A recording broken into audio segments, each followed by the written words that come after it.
Assalamualaikum warahmatullahi wabarakatuh. Yang saya hormati Bapak Dr. Rian Arthur, SPD, MPD, sebagai dosen pengampu mata kuliah Strategi dan Media Pembelajaran. Perkenalkan, nama saya Firda Septiani dengan NIM 15036210023. Pada kesempatan kali ini, saya akan mempresentasikan UTS pada tema Sintak Pembelajaran. Nah, pada kompetensi dasar yang saya ambil yaitu melaksanakan pengukuran dengan alat sifat datar, waterpass, dan alat sifat ruang, theodolit. Untuk mata pelajarannya, dasar-dasar konstruksi bangunan dan teknik pengukuran tanah, pada nama sekolahnya yaitu SMK Negeri 1 Cibinong. Untuk kompetensi keahliannya bisnis konstruksi dan properti. Nah, di sini saya menganalisis isi atau kontennya. Jadi untuk mata pelajaran ini tuh kita menghitung uh, tentang menghitung jarak dua titik atau lebih, kemudian mengukur luas bidang tanah, mengukur mengukur beda tinggi dua titik atau lebih, dan menggunakan alat sifat datar mekanik atau water pass. Kemudian juga menghitung tentang pengukuran jarak dua titik atau lebih, mengukur luas bidang tanah, mengukur beda tinggi dua titik atau lebih, terus juga menentukan sudut dua titik atau lebih dengan menggunakan teodolit. Nah, jadi untuk perbedaan antara sifat datar dan teodolit itu dilihat dari kalau misalkan teodolit ini dia bisa menghitung sudut pada ruangan. Kemudian untuk strategi atau model pembelajaran yang cocok menurut saya yaitu model pembelajaran project based learning atau PJBL. Karena uh, kompetensi pembelajarannya yaitu berbasis proyek, di mana dilaksanakan secara langsung atau tidak, atau saat pembelajaran dilakukan, atau pada saat praktik penggunaan alat dan berlangsung di lapangan atau tempat. Nah, kemudian bisa di next.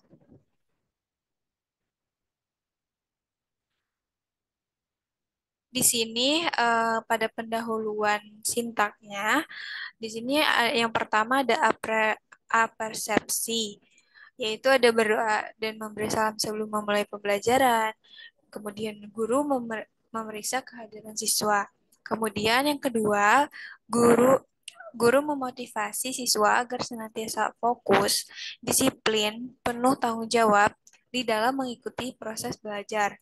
Kemudian yang ketiga, guru juga menjelaskan tujuan pembelajaran.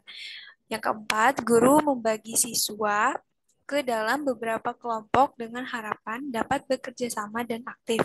Tiap kelompok terdiri dari 5 siswa.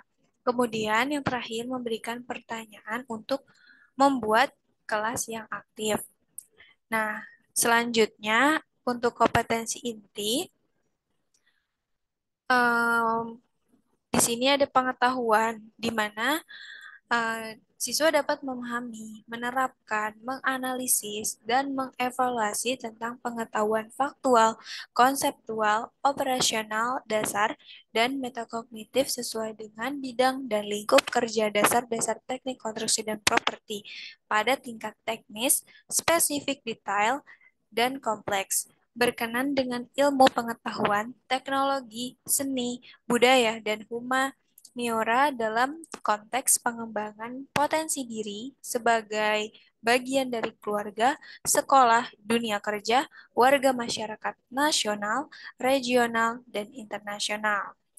Nah, untuk di keterampilannya sendiri, yaitu melaksanakan tugas spesifik dengan menggunakan alat, informasi, dan prosedur kerja yang lazim dilakukan, serta memecahkan masalah sesuai dengan bidang kerja, dasar-dasar teknik konstruksi dan properti, menampilkan kinerja di bawah bimbingan dengan mutu dan kuantitas yang terukur sesuai dengan standar kompetensi kerja, menunjukkan keterampilan menaral juga, kemudian mengolah, dan menyaji secara efektif, ya tentunya kreatif, produktif, kritis, mandiri, kolaboratif, komunikatif, dan solutif.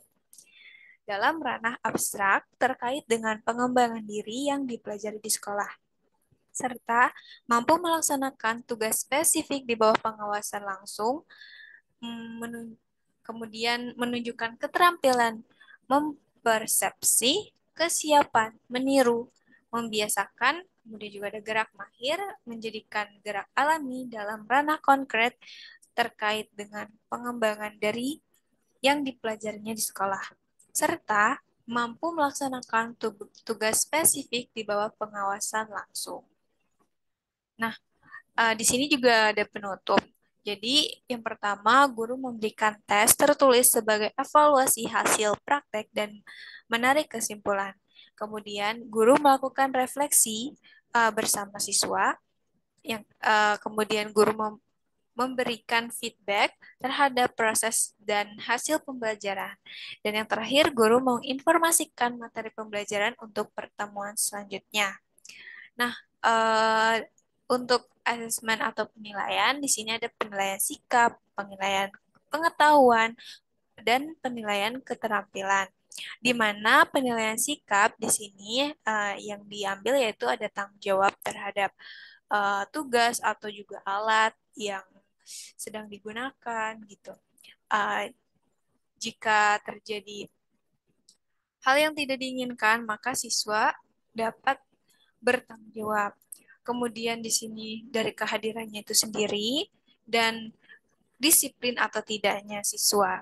Kemudian untuk penilaian pengetahuan ada penilaian penugasan, hasil laporan praktek, dan tes. Untuk penilaian keterampilan ada bekerja sama, kemudian aktif dalam melakukan kerja kelompok atau ketika praktek bersama kelompok, kemudian proaktif dan tentunya inisiatif. Nah, untuk selanjutnya di sini ada alat dan media. Nah, jadi alat dan medianya itu tentu saja waterpass, meteran, kalkulator, dan alat tulis, unting-unting, rambu ukur, payung, dan tripod. Nah, untuk medianya itu job sheet, PPT, atau PowerPoint. Terus ada Google Classroom untuk media pembelajarannya, dan juga LMS. Mungkin sekian dari saya. Terima kasih. Wabillahi taufiq walhidayah. Wassalamualaikum warahmatullahi wabarakatuh.